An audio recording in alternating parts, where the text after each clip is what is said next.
Namaste and good evening to everybody. Today we are conducting 19th episode of Gyan Pravah and feeling so honored and blessed to have two epitome of strength, President Dr. Sunita Tandulwadkar Madam, who is 63rd FOGSI President, and with Rajmata ji, Her Highness with me today. I feel all on the top of the world discussing today's episode on financial independence of midlife women. Before that, we all know, I think I'll speak from heart, that Dr. Sunita Tandulwadkar Madam, she has got unparalleled, unmatched affection towards everybody and her goal, hardworking projects. I mean, she has shown in just 1 month is also not gone, and we are doing so much of immense work, and under her wings feel so nurtured.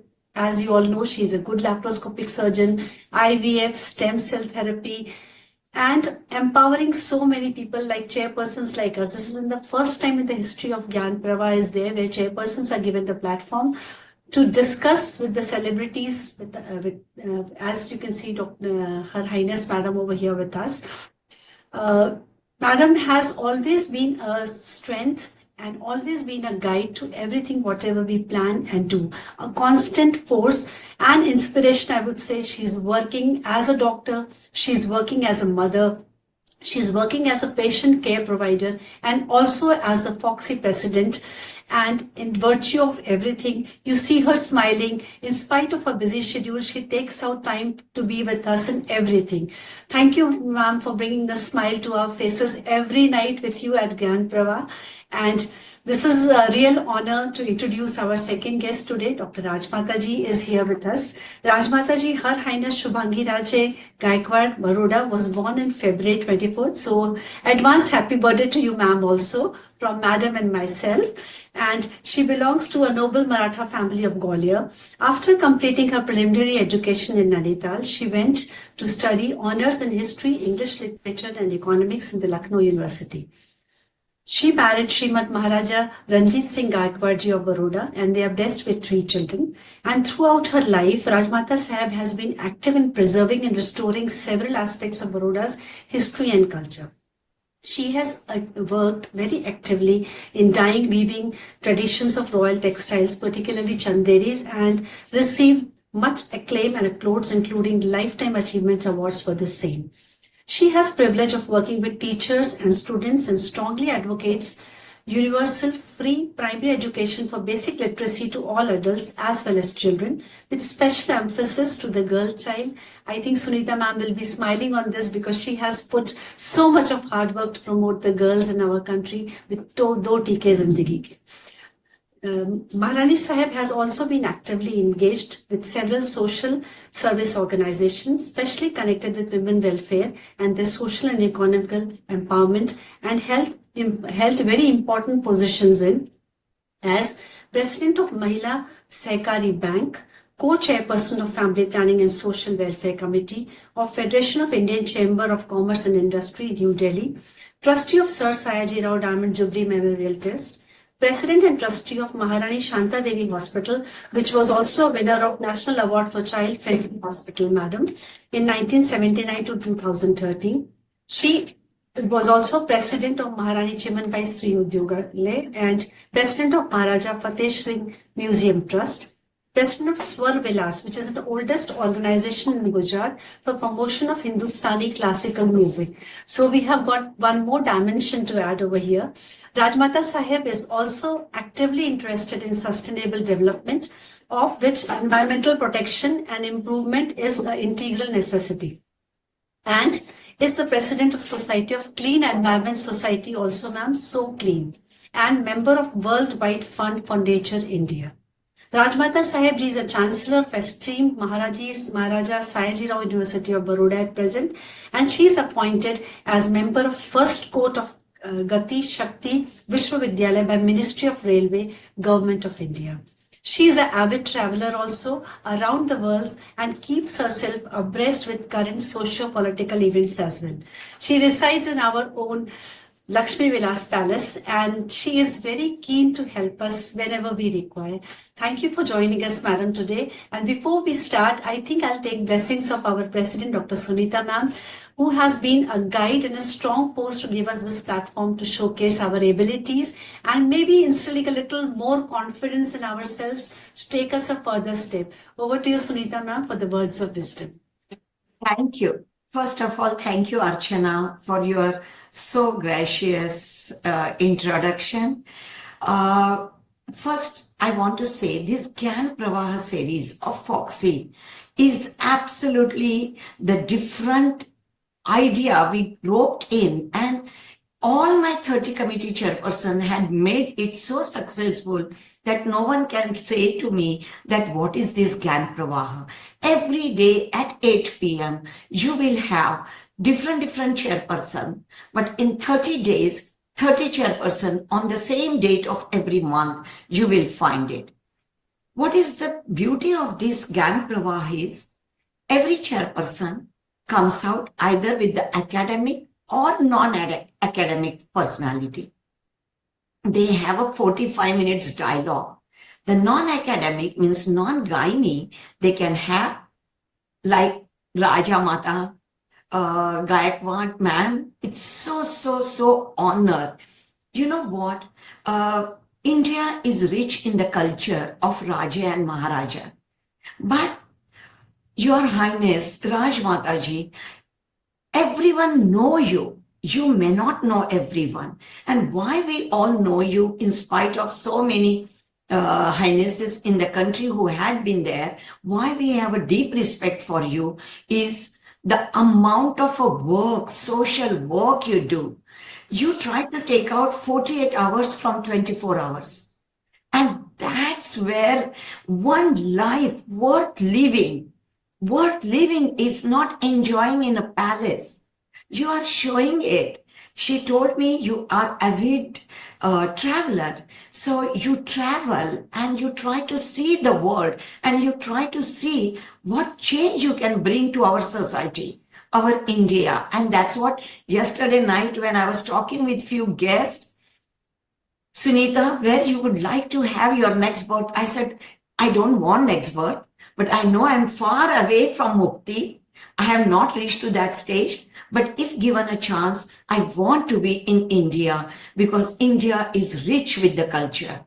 And today, giving your time for a FOGSI organization is honor to us. And I have joined just to show the respect of FOGSI towards you and thanking you for giving the time so that Archana can have her best of the podcast.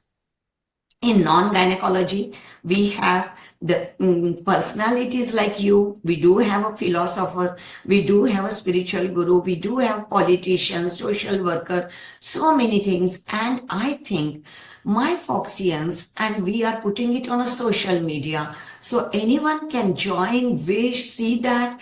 There is so much to learn from all the personalities. When she read about Raj Mataji, I realize we are just the president of 3-4 organization and we feel our hands are full. Look at her. The variety of organizations you are working with, your education, your health.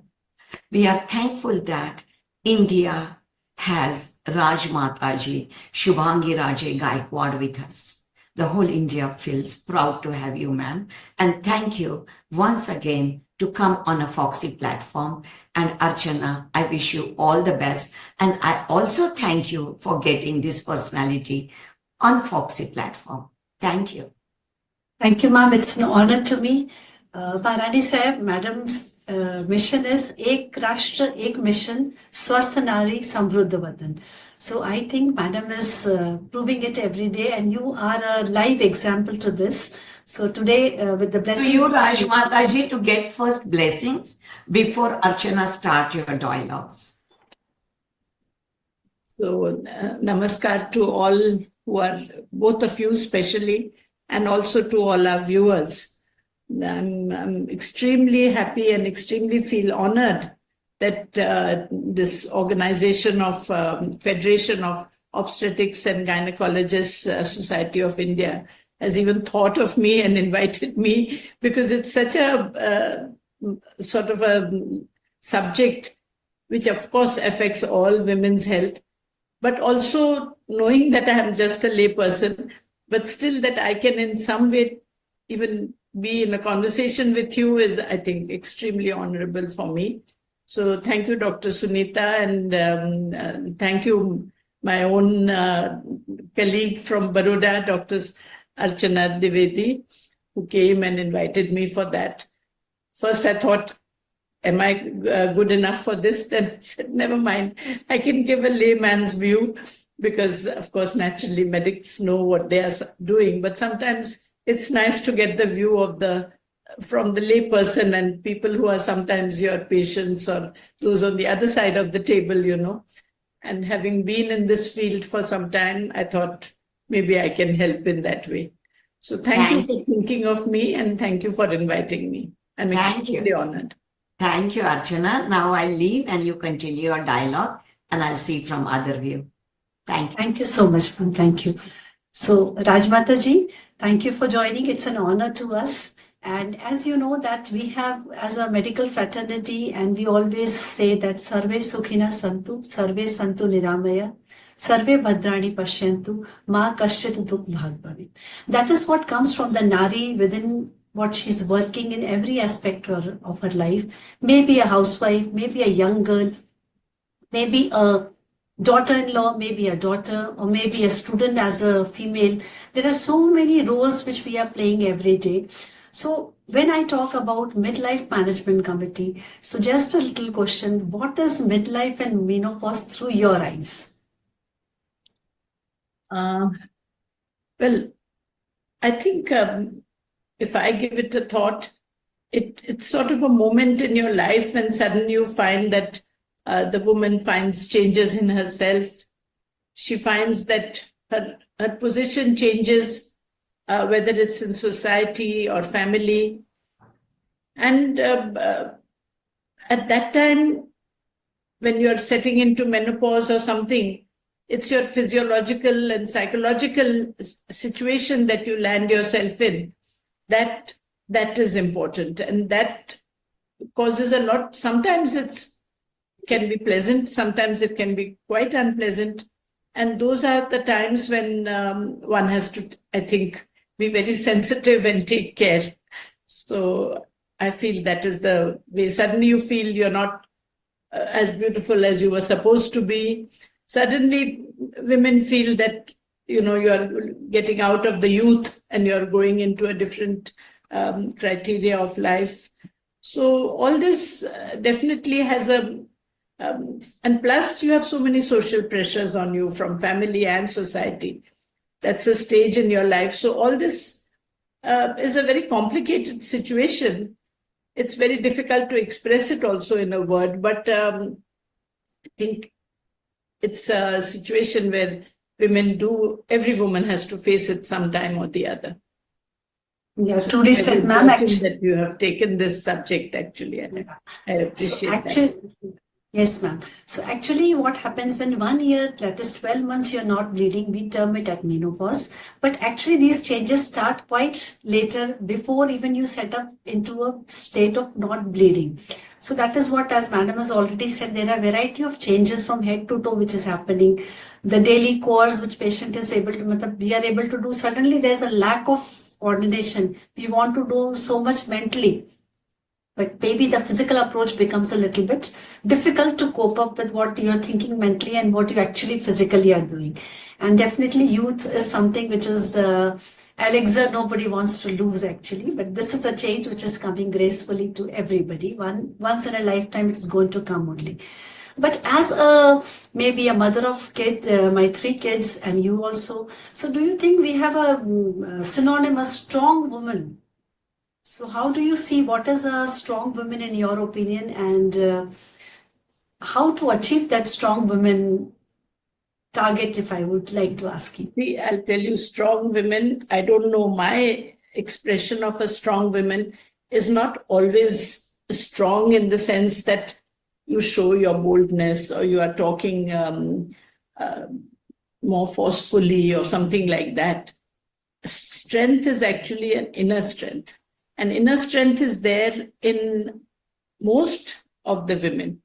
We are born with a stronger mind and a stronger body. The fact that we can give birth to a child, I think it was planned that way, that the woman will be a stronger person than the man, actually, although physically the men are bigger and stronger. But still, the inner strength. So I feel our strength is actually the inner strength, which can't be seen. A very delicate body can be a very strong personality. And the strength is not in, unfortunately, I feel now the strength has been showing that how loud you are or how you can express and show but I feel the inner strength is actually coping with the situation, coping with the problems that everyday life brings on you, not breaking down, coping with family issues. You have to become the strength of the family. And that's what I have noticed, that most women have to take on that role. There may be many issues which are problem, even financial issues the family might be having at a time when the man is also needing support, I would say. Sometimes things don't work out at workplace. Sometimes things don't work out. At that time, business-wise or whatever-wise or wherever you're working, it's much more easier for a man to break down and show his temper or show his weakness. And that's the time when the woman has to be more strong, but strong in the sense, be able to cope and bring a sort of a harmony in the family. And that requires a lot of strength, because not to show your inner feelings, not to show that you are scared. You may be as scared as the other people in the family, but you can't show it.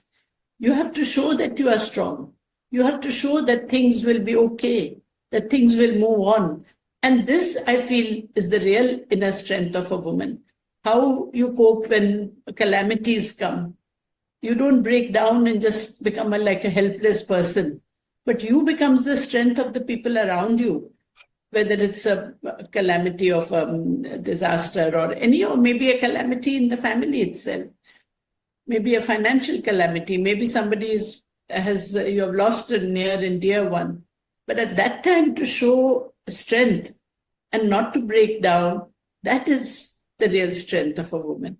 And I think that percolates down to all the family members, because they really feel that here is the person we can depend on. Here is the person who will take us forward.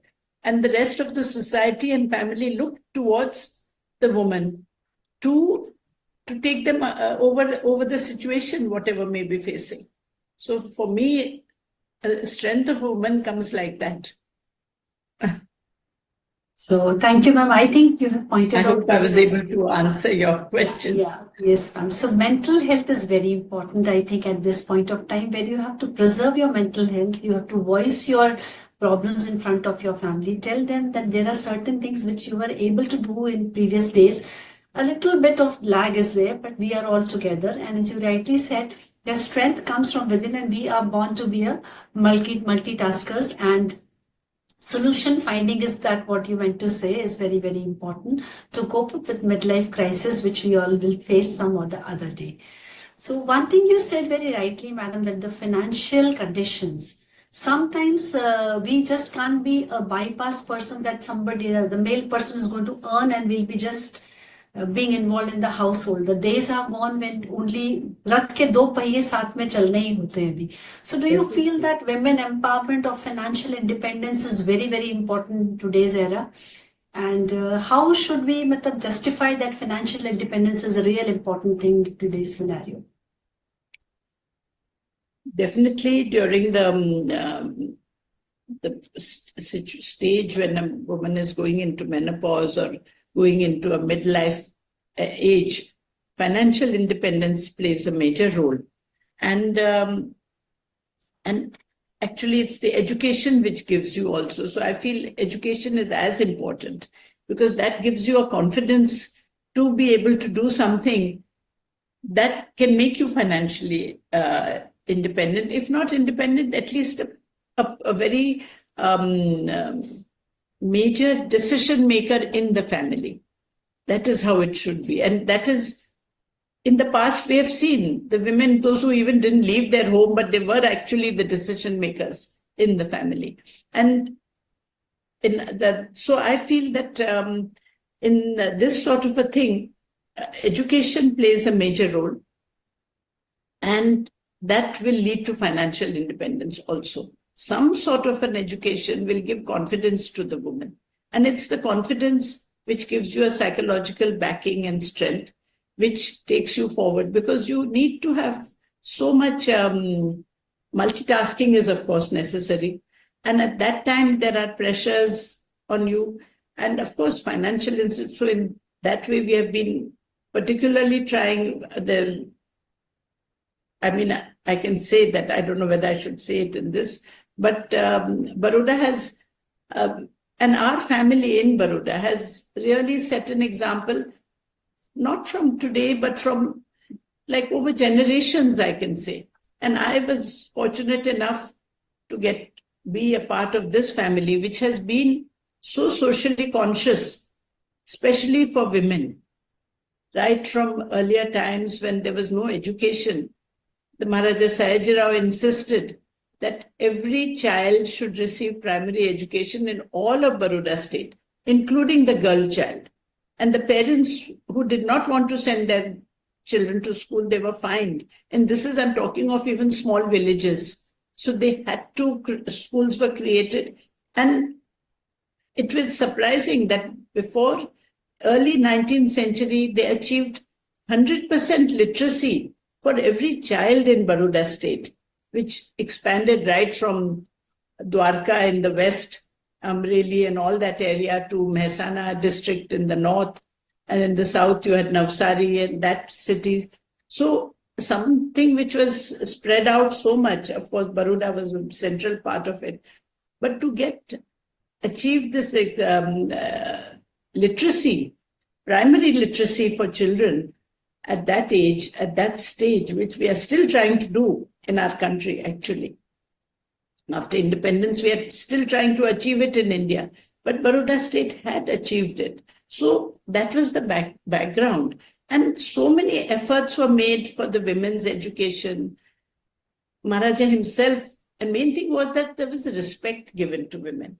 And I feel that is what we have to emphasize, that all persons and our education system should be such that women only talk about women, that's not enough. The men also have to understand that they have to treat their partner or any colleague, a woman colleague, with respect and equality. That has to be taken care of. Otherwise, we wouldn't have the very sad situations which we face in life these days, and the incidents that we hear, which are so sad and which are troublesome to all sensitive people. So this has to be inculcated from the younger age, that men and boys and women and girls all have to understand mutual respect for each other. So this was part of the life. This is the family I got into. I realized that there's so much respect for women within the household and outside. And there's so much, platform given to women for achieving what they would like to do. So I think that was part of my experience, because when I got married and came here. But this aspect and that is why we are running still an institution which was started over 100 years ago, for voluntary education of women, vocational education, not voluntary, vocational education for women. It was started over 100 years back, to think of it so that the women, to make them at least independent and learn some skill so that they can be financially independent. So that we are still now continuing that institution, but giving it a new shape with the requirement of modern times of our country, what is required now. But that is what we have been, that was like a legacy given, and I just followed in that, continued. Thank you. So I think Madam has well said that Guru Udyog and primary education literacy is a very, very important part when we talk about a strong woman or an empowered woman, which is the two armamentariums which goes in a long run with any woman. So, Madam, nowadays most of the people are left alone, especially when a midlife a lady comes and there's an entity known as empty nest syndrome. So, how do you think that goes around everybody actually? Emptiness syndrome is something which one has to face because the bird has to nurture the child and child has to take a step forward to develop his own wings. So, how do you, there are so many ladies around you. How have you seen them struggling, coming out of it and going further? Well,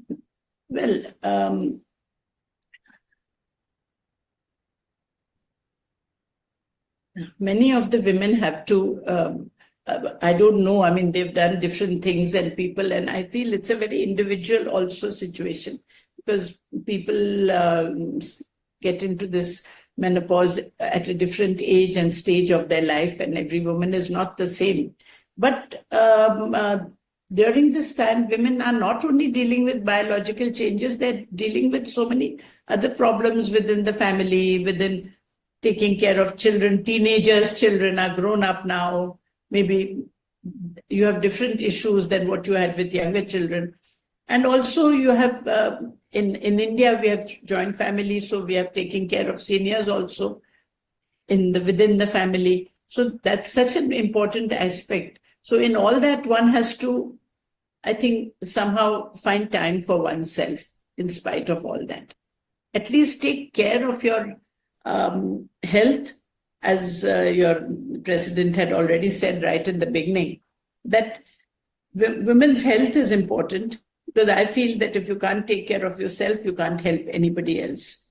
So that has been my mantra, that whatever it is, I have to take care of myself, most important.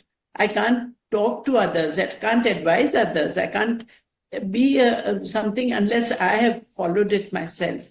So I feel I would say that it's important that women start sometimes taking care of themselves, because they are the least, most neglected member in the family. They always are doing things for others. If there's a constraint of finances, they are the last one to spend it on themselves. They'll spend on everything else but on their own health. Sometimes spend it on clothes and things, but more important than all that is that you have to take care of your health. And health issues, one has to start, I think, taking care from a long time. How you have taken care of yourself right from after childbirth, as your children are growing up, whether your diet has been okay. If not, at least you're not letting yourself go and just, putting on weight to an extent like that, which can cause problems later on. I mean, we see that people have so many issues to deal with, because later on you realize that even to get 1 kilo down, it's such an effort. But I have always sort of told my friends and other family members, advised them that I think you should take care right from start, that you don't go beyond a certain you take care of your weight, you see that you are active. Being active is also a very important thing, mentally and physically active. And mentally active is sometimes that you're doing something for yourself, not that you are doing mentally only working on things in the home or something, but something that is giving you gratification, whatever work you do. And that is also important, because that helps in many ways. And of course, your social life is also, you can't forget yourself, you can't neglect. And I think sometimes friends and colleagues are a good stress busters, and people can, being aware and being involved with people is, I think, has been, for me, it has been most gratifying. When I worked in the hospital for about 25 years or so, it was an enriching experience for me, because you are dealing with people, I mean, as senior people, as senior as doctors who are definitely more educated than what I was. But also I had to deal with the lowest of the lowest from the BAIs, the sweeper community, from all that. And I think I learned a lot in that. I learned how to deal with them. I learned what their problems were. And at a level, it was like an amazing experience for me. And I'm grateful that I got that. And I got totally involved in trying to do my best in that way. That helped me, actually. I think I should be thankful for that. And in this way, if somebody is involved with something, you forget you take care of yourself, but you forget your issues. You don't have to feel depressed over things. You don't have to think. You know how to manage with people. And that, I think, is, one of your most enriching things, that if you can manage with more people, that is it. So I think, right, yes, ma'am. So rightly said that motion is very, very important. Being like you have to be continuously active and participant in a social circle where you learn to find the solution to others' problem, and indirectly you are actually evolving yourself also into that. And more you get into the people, probably your financial avenues also starts opening up. Being a primary education also, if you're setting up a Guru Udyog or small business also, you learn to develop yourself. And by the age of midlife, there may be certain comorbidities which we cannot avoid, but then you need to learn it to cope by itself. Especially when I talk about the gynecological, like diabetes is on rise, hypertension is on rise. There are also little fearful cancers are also on rise. But then when we are in the support group, probably we divide our stress and learn so much ways to deal with them. And there are support groups who can also direct you to be financially helped rather. There, probably you're all alone taking care of yourselves, as Rajmata Sahib said, that there may be a calamity in your family. You may have lost near dear ones. Probably alone you have to cope up with everything. So just sitting alone and sobbing over your mental health is not going to help you. Gratification, validation is very, very important in midlife, because one step you take and that you are getting validated that you are on the right path. So I think literacy was one thing which Rajmata Sahib has highlighted very well. Even if not being very highly educated, primary education is something you can start learning at any age. So I think age is no bar if you want to get yourself educated and you want to rise in life. So that is very, very important, madam. So any tips and tricks you would like to tell to our strong women of India, that education does define the strength. So how do we start and when do we start? Well, as you said, tips, I don't have ready-made tips like that. And I'm sure it works differently for different women. But as I said, socially active is important. To have friends who can tell you and make you feel happy is also important. It's not only family, but sometimes you get a lot of feedback, the right feedback from friends. So at later age, it's more important than before. I mean, that you have your friends who you can travel with, you can socialize with, and things like that. And another thing which I always found was to be physically active, but also, nature can give us a lot. And for me, nature I'm a regular avid walker, but I never would think of going to a gym or exercising in my room, because I'm not really an exercise person. But I'd love to be walking in the garden or in the outdoor or something like that, because it's not just the walk that you take, but it's the atmosphere, it's the whole open space that helps you. And I feel being a part of nature and being involved with doing anything outdoors, even just sitting out, maybe walking out or something. But if you have the luxury of a garden, or if you can go to a park, or you can do something, or even go to, like we have these resorts where the wildlife parks are there or something. Even a few days spent there totally rejuvenates you, because you realize what you feel in a forest or with trees, especially trees, because that is my weakness, is to enjoy the company of trees, actually, more than that. So I find that nature has a lot to give us and also a lot to teach us. If you can be out in the open and even enjoy a summer sky, because we have such beautiful skies at the time of sunset here. In Baroda, at least, we are lucky to see them. They're in all colors. And, something like that, you see in the evening, you see so many ducks flying around, and you just feel that it just gives you, it just lifts up your spirit. And I have found that being out in the nature really makes all the difference. And getting involved with organizations who are probably trying to protect the environment or dealing with nature, that is a very, very gratifying time. And I feel that's really time well spent for yourself. So that is one thing I would say.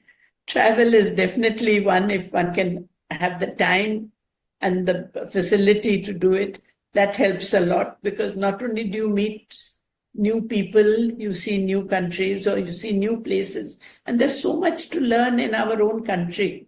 We are the richest country in the world, I feel, after having been around. I feel there's the amount of richness in craft and textile and everything that we have in our country. And every part of India is different and absolutely blessed with the richness of all these things. These things really help. And if one can have even a little look into that, that really is very, very gratifying. And we enjoy it, what I mean. And it's also a learning experience. So I would say that I have benefited a lot by travel in our country, learning about the crafts, learning about the craftspeople, learning about the weavers and the textiles, which it was my textiles was a special love for me. So I enjoyed doing that. But not only that, but because of that, I went to remote places like Chanderi is a small town where all the weaving is taking place. But to meet the weavers, you see how they live, how they manage. And main thing is that one needs to give respect to them. So doing all that, in the end, you are helping yourself, I feel, at the bargain. And all this different activities has given me a lot of, satisfaction, happiness.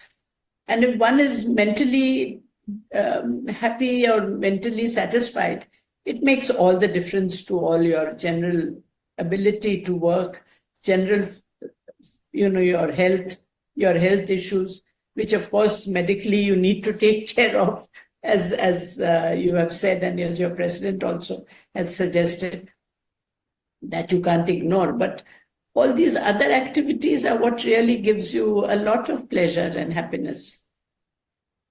I think I completely abide with you, ma'am, because myself, I'm also a nature person. And it's also said, go and hug a tree, stay there for 1 minute, and you'll see all your sorrows are being imbibed away. So Trudy said, when you have no plans to go forward, just sit in nature, quiet for 10-15 minutes, you already start getting the insight, as Trudy said by Rajmata Sahib. And I think you talked about the Chanderi people, ma'am, the weavers. So I think this is the way, wherever you are, whatever field you can do a hard work, maybe artist, or maybe you can just have a small mob of children, you can start educating them. So the finances start automatically once you are mentally happy and you are doing whatever you actually wish to do. And a little word like, if you have to do a financial planning, start, जैसे हमारे पुराने ज़माने में होता था, we used to keep in the utensils. I remember the ladies in villages, they had some utensils where they used to store little amount of money, what was saved from the income, what was handed over to them by the husband on the 1st or 2nd of every month. So from there, they used to store that. There was a home banks, and whenever there was a crisis in the family, they used to come out with that amount from nowhere. Your experience, ma'am, on this? Because now we are talking about banks, small, major investment, minor investments, but this was our primary banks, I would say. Now things have changed, of course. Our country has moved forward. Now women have more opportunities. Each has got an Aadhaar card and a bank account. because they get money directly into their bank account. So things are different. And even a small village, any low middle class or poor woman, she has her bank account. Earlier it was different, and she was trying to save from whatever she gets, her earnings, she would do that. But now we have to talk in the new light. When I grew up, it was totally different. But now the young people are having a different exposure. And because of the connectivity with social media, even with your smartphone or anything, and the smartphone is common to everyone now. It's not only it's a great leveler, I should say. And everyone is exposed to a lot of information and but in all that, they get so involved that sometimes they forget to take care of their own health and health issues. So I feel that, yes, they are more, and we have to help. There are people who still need help regarding the facilities that are there for women. The government may have a lot of programs, but somehow it doesn't always reach the women when it should. And so that making that available to people, that is important. But yes, that little bank, as you said, was always there, and now it's not, it's in a different form. So I hope the women are able to do it. I'm not so much involved. I was involved with a cooperative Mahila bank some years ago. I'm not now involved with them because now it's a time I had to get retired from all that. But it was wonderful how people came for very small loans. The women came for loans. Somebody came because she needed to buy a fan in the house, and she needed a loan for that because it was a necessity in her home to have a fan, which she didn't have. And I noticed that as being in that cooperative bank, that none of the women ever misused their loan or didn't pay their loan amount regularly or something. There was never a problem about that. And I realized, I was appreciative that the women were so particular in paying their loan installment, never, failing on that light. So it was a very good experience to realize the responsibility. They needed money, but suddenly they needed money because there's a wedding in the family or something. But they were as responsible in returning the loan also.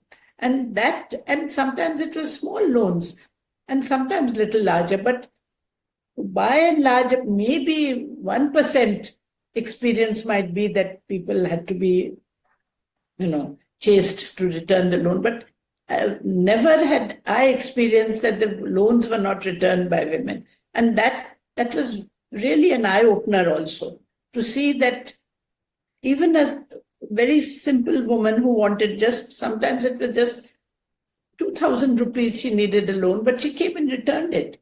And that was something which was, a very responsible behavior. And I also realized that this is how we need to help each other like that. Help, there's a time when somebody requires something, it needs to be given, and they're responsible enough to return. So my experience working, being part of the Mahila Bank and Cooperative Bank was a very good experience. And I think I could then later on sort of relate with women's needs and what they needed, even much later when I stopped being part of it. But still, that helped me a lot to realize how a family person, how they manage. And that was something, really an eye-opener, as I said. Yeah, I think it's close to these women because this is a small banks running in every society. So, and they are, like I said, I think women can be a good financial planner, as Madam's experience is sharing with us, that they know what to take and how to return. That is very, very important. Any weird moment or any incidents, Madam, that reminds you of women empowerment or that kept you into motion, something you would like to share on this platform as a motivation? I don't know. This is a story, is a very simple story actually, but that time when I heard it, it just touched my heart. That this is when I was traveling. This is almost 20 years back, when I was traveling in the old Baroda area of Amreli and all that. And I was in a small village there. And it was my late husband and myself. We both were there, and we were invited to come to one of the person's home there just to have a cup of tea or something. So we were there, and then suddenly they came and told me that the women are sitting inside and they would like to meet you inside. So I went in because they didn't come into the main hall where the men were. And I went in and met the women there. And at that time, the oldest lady of the whole people who were there, of the gathering, and probably she was the matriarch of the home. It was her home that we had gone to. She was probably the grandmother there. And she said to me, she said, you know, I just wanted you to come inside because I wanted to tell you that.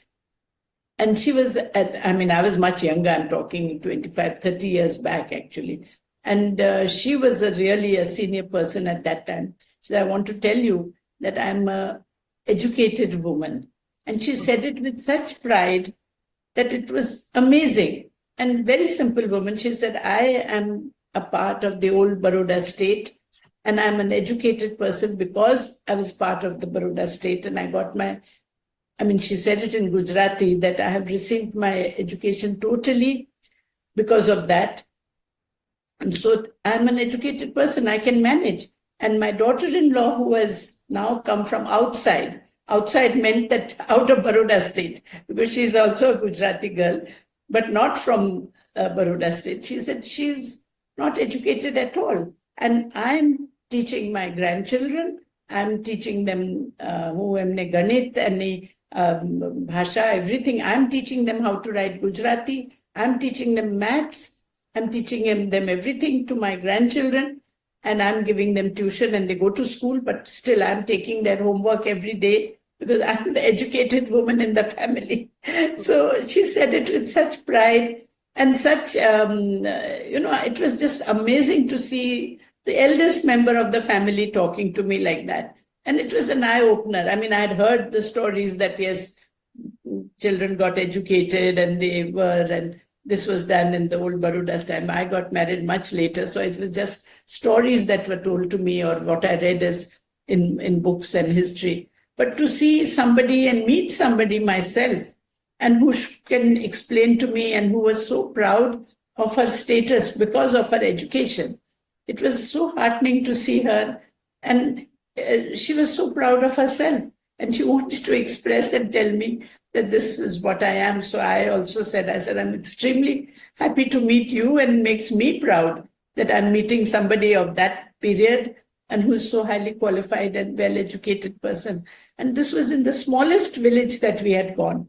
It was not a town, small town also. And to see that, how much amazing confidence she had because of her education. So that was one story that I've never forgotten. And so I just shared it with you. Thank you, ma'am. That actually validates the requirement of education literacy. And if the woman is very keen on it, I think you told me that she used to teach her grandchildren maths at that time. I think that is a luxury. Yeah, absolutely. She should be proud, really proud about it. She was very, very proud, absolutely. I think that is one field which gives us gratification, that if you are educating somebody or helping somebody to get educated is a real satisfying kind of a thing, because you're giving that female or male also, why not male, a brilliant future to earn and to live his life thoroughly by his needs and by his or her virtue. So that is something very, must be very close to your heart, that sentence, knowing that I'm educated. That's really getting into me as well. And ma'am, you have been a pioneer and you run the hospital for 25 years, solving needs of many women who were pregnant, having gynec problems, everything. So in your opinion, proper antenatal care, proper post-delivery status, and also when you have a gynec problem, the ladies should voice it, and they should be ready to get help. And what is the status if you take care of antenatal women? Do you feel that they have a better midlife if they are treated well in the younger days? I definitely think so. I can say from my own experience also that it was, if you are taking care of yourself, before your delivery, after delivery, post delivery also, and before that, that really makes a difference to your life later on, to what happens in your midlife, how your body is reacting, how you can cope with the situation. And in our hospital, we tried very hard. We had even had dietitians kept there. There were students from the family and from the faculty of nutrition and food and nutrition from our faculty of family studies from our university. Students who used to come there, postgraduate students, used to come and advise the women on the diet according to whatever their situation was, and give them counseling, free counseling. And amazingly, we did a whole research on that because the data they collected. But we made it compulsory that all the women who come in the OPD have to take this counseling for the diet. Even before the delivery and even post delivery, they would counsel them, go to their rooms and counsel them, which they hopefully followed after that. Same we did with so many other issues. We had we insisted that the prenatal, they should come for physiotherapy sessions so that they exercise in a certain way before the delivery, so that the delivery is more convenient and comfortable, and post delivery also, that they must exercise in a certain way, which would help the body to recover faster and, in generally. So all these things we tried to do as in a small way, because ours is not a very big hospital, but it was major thrust was on women. And later on also, helping them with their, the gynec was the practice, and obstetric was the major thrust at that time. Yes. So we insisted on all that they would take care. And I can definitely say that if that teenager years and older, young age, if you have not taken care of yourself, nowadays suddenly women just have a pregnancy and then within 2 days they are back to work or something like that. The body also requires a little rest at that time. It requires rest, but you need to take care of. I don't mean that you have to just be lazy or something, but you need a rest and take care of your thing. Have the right diet. Sometimes we feel, why were we given so many things to eat? I mean, according to what was in our culture, Indian culture was that you eat certain things after delivery, which helps the body, which helps the mother to feed the baby also. All these things were there, but suddenly it's not followed. And now, after many years, I feel that we are slowly going back to our, the wisdom that was there in our country, which didn't exist. We just followed blindly the West. But now the wisdom of our own country is coming back again. And the health of the mother before delivery, after delivery, taking care of herself, of her diet, all that is now getting understood. And I really hope it comes back and the women will be healthier and, able to cope later on in life. I even tell so many young people, I said, what you do now is going to make a difference later. Just now you have the energy, you have you have the strength, so you feel it's not necessary. But later on, when you are 50 above, then you will realize what difference life makes to you. So in a way, I think these are the things that when you have to think that if you want to age gracefully, you have to take care much earlier. I would say that. Perfect, madam. Actually, if you don't pay heed to what your body is requiring at right moment, I think it is going to shout out after midlife. So very, very truly said that take good care of yourself in terms of dealing with the exercise, nutrition. I think LSM is the right word, lifestyle modification, as Rajmata Sahib said, that at the adolescent, if a mother is running with a glass of milk, please drink it. Because that is the building time when you are actually building your resources. Because after, say, 35 plus, the resources are going to be utilized. You cannot replenish it so easily as in the young ages. So thank you, Rajmata ji, and today having you with us was a real honor. And your experience has lit a candle definitely to set goals for other ladies who will be sharing this views of yours, and go ahead with literacy, with validation, with gratification, with nature. But I think we need to have a take-home message from you so that we go enlighten and have a good dinner before a good night's sleep. Something to carry home with. Just say that proper nutrition is very important, so that you get the right nutrients can help you, your brain health, your muscle health, and skin has to be good also. So all that helps part of your nutrition. But also it is important to have a hobby which keeps you mentally satisfied, gives you some basic happiness to yourself. And that is very important. And main thing is that you must socialize and be in touch with people of any age, all ages. And that, I think, is very important. So I would just say that in a few words. Thank you, ma'am. Thank you, ma'am. It was real honor to have you once again. It was very interesting for me to speak about this subject. I hadn't given it a thought for a long time, but you made me think about so many things all over the years of the past, and it brought about some very pleasant memories also. So thank you very much for giving me this honor of speaking to your organization. Thank you, ma'am. Thank you. Your words will be a wisdom to all of us in coming days. And I think myself have become a real follower that I'll take care of myself first. I will try to invest in my hobbies so that I'm more financially stable. Actually, hobbies can also earn you in a different way. Yes. So just be enriched, as Madam has already said, and our President, Dr. Sunita Ma'am, has given us this platform. And she herself, as an epitome of strength, I defined her, that she's working, she's taking care of her hobby, being a mother, being a doctor, being a care provider, being our president. She has invested her time wisely in everywhere, and she is not saying कि मैं थक गई. She's in a nirantar process of helping anybody around. That is what Rajmata Sahib has also done all the years, and still she's doing that. So it gives me immense pleasure, and I feel very satisfied. And this is a gratification to me as well, madam, to have you here to talk to us so informally.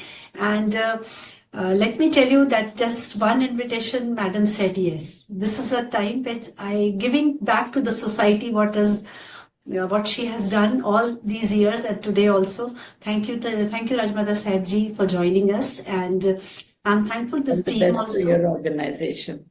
All the best to this federation, and I'm sure you will have very nice, gratifying speakers in the future, and all the best to you all. Thank you. Thank you, ma'am. Thank you, ma'am. So before bidding you good night, I think we have got lots of learning lessons today, and we'll take it forward.